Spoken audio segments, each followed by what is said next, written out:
Do you think God breaks our life? Why does God breaks our plan? Kung talagang mahal tayo ng Diyos, di ba dapat imbis na sirain yung ating mga gusto o ating mga plano, dapat pa nga tutulungan tayo. Pero bakit ba niya tayo minsan sinasaktan? O minsan din nararamdaman natin na tayo'y pinapabayaan? Bakit ba ang hirap mabuhay minsan? Bakit ba ang buhay nito ay maraming sakit? Bakit ba hinahayaan ng Diyos na masira ang magandang buhay natin minsan? Kamukha na lang, ang ganda ng pagsasama nyo, kayong mag-asawa. Bakit hinahayaan ng Diyos na may makapasok na third party, malanding babae? Imbis na maging payapa kayo sa inyong pagmamahalan, yan ang nagiging dahilan ng inyong kalungkutan. Bakit kaya hinahayaan ng Diyos na magkaroon ng inggitan ang mga magkakapatid? Buti pa dati, di ba? Kung maliliit kayo, ang saya-saya nyo, wala kayong iniisip. Pero bakit nung pagtanda nyo, meron na kayong sakit ng loob sa bawat isa? Bakit ba hinahayaan ng Diyos minsan na tayo ay malugi sa ating business? Tayo naman ay nagtsatsaga, nagpupursigi. Bakit kaya ginawa ng Diyos ang mga masasamang tao na imbis na magtrabaho, magsumikap, kaya pa nilang manloko ng kanilang mga kapwa, kaya nilang ubusin ang pinaghirapan ng iba? Bakit hindi na lang alisin ng Diyos ang mga ganyang klaseng tao? Hinahayaan niya na mabuhay sila, umiral at magpatuloy. Bakit ba hindi na lang tayo binigyan ng malakas sa pangangatawan ng Diyos? Bakit hinahayaan niya na tayo magkaroon ng malubhang sakit o karamdaman na kung minsan hindi natin makayanan? Bakit nga ba? My dear friends, I want you to reflect on these 3 reasons why God allows a breaking in your life. Because a breaking is not something bad. A breaking is a grace. A breaking is an opportunity to experience God's presence. There are 3 reasons why God allows a breaking in our life. Hindi naman hahayaan ng Diyos na makaranas tayo ng pagkasira o paghahati-hati ng ating buhay kung hindi yan mabuti at nakakatulong sa atin. The first reason, God will break you so that He can enter your life. Ang kasabihan nga, sinisira ng Diyos ang puso mo para iligtas niya ang kaluluwa mo. Remember that whenever your heart breaks, is because God will enter and save your soul. Alam niyo po, ang daming nasusunugan sa panahon natin ngayon dahil po sa init at sa kasawiyang palad. Marami din pong namamatay. Pero ang tanong, bakit nasawi sila sa sunog? Sa pong dahilan, dahil nakakandado daw ang mga pintuan. Opo, magandang magsara para din sa ating seguridad, pero maganda ding magbukas para din tayo'y maligtas. Mga kapatid, anuman ang nararanasan mong pagkasira sa iyong buhay, paniwalaan mo na ikaw ay nililigtas ng Diyos. Amen? Baka hinayaan ng Diyos na mawalan ka ng pera kasi ayaw kanyang maging arugante, ayaw kanyang maging mayabang. Kung minsan sinisira ng Diyos ang ating mga relasyon kasi gusto niya na makatagpo tayo ng mga tamang tao. Minsan, sinisira ng Diyos ang iyong pag-abroad kasi iniiwas ka ng Diyos sa isang aksidente o kapahamakan. Everything that is happening in our life, believe they are there for a good reason. God is saving us. Kaya nga, hayaan mo ang pagkasira sa buhay mo, pero kumapit ka at maniwala nandyan sa gitna ang Diyos kahit na may pagkasira. Second reason, God breaks us so that we can be shared. Kung hindi hahatiin, mahirap itong ipamigay at ialay. Narinig natin sa Ebanghelyo kung paanong si Jesus kinuha niya ang tinapay, pinaghati-hati para saan? Para bigyan ang mga alagad, ang mga apostol.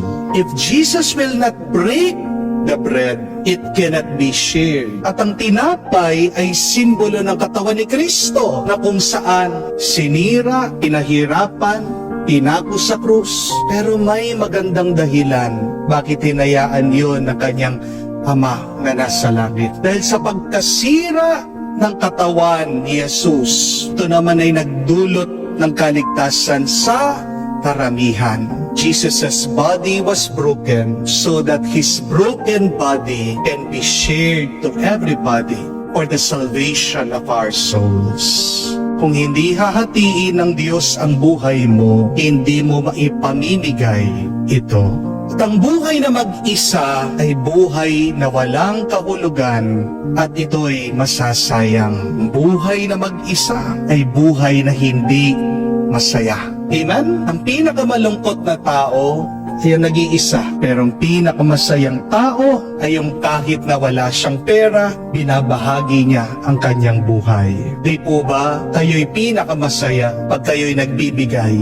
Pero marami, kahit na pagkarami-rami ng kanilang kayamanan, hindi pa sila tunay na masaya. May kakilala po ako na kahit na may sakit at kapansanan, naputol po ang paa niya dahil po sa diabetes. Tinutulungan ng mga ibang may sakit at may kapansanan sa baryo. Dinadala po sa Kapitolyo, nilalapit sa munisipyo, tinutulungan po makahingi ng medical assistance. Kung minsan kahit naputol ang paa niya, siya po ang nagmamaneho. Noong natanong ko po, bakit niya ginagawa? Bakit hindi na lang siya magpahinga? Ang sagot po niya, Father, kasi alam ko kung ano yung nararanasan, pinagdadaanan, nararamdaman ng mga taong ito. Pabayaan niyo na po ko, Father, dahil po sa ginagawa ko, mas lumalakas ako. Oo nga naman po, kung siya'y nakakulong sa bahay, nagmumukmok, nagse-self-pity, lalo siyang maghihina. Pero humahaba